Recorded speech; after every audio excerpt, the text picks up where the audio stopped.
You must have observed that when a screw is placed on a wooden board and rotated in an anti-clockwise direction, the screw advances into the board.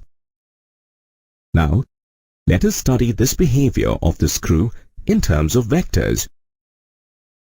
Consider the x and y axis as shown.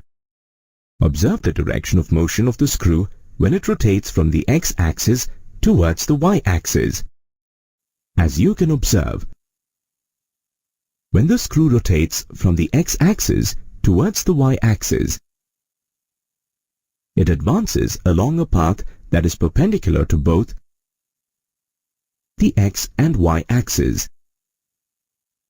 This path can be represented by the z-axis.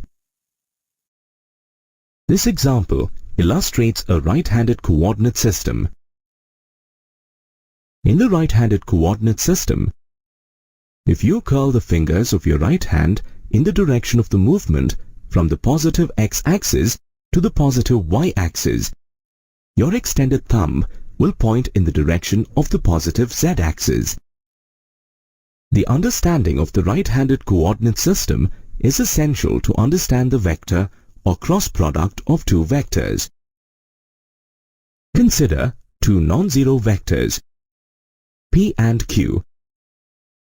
Let theta be the angle between vectors P and Q such that the value of theta lies between 0 degrees and 180 degrees. Then, the cross product of vectors P and Q is equal to the product of their magnitudes, the sine of angle theta, and a unit vector n. Here, unit vector n is perpendicular to both vector P and vector Q. Note that unit vector n acts along the vector equal to the cross product of vectors P and Q. Since the cross product of two vectors is also a vector, it is also called a vector product. Thus, vectors P, Q and n form a right-handed coordinate system that moves in the direction of n when it rotates from vector P towards vector Q.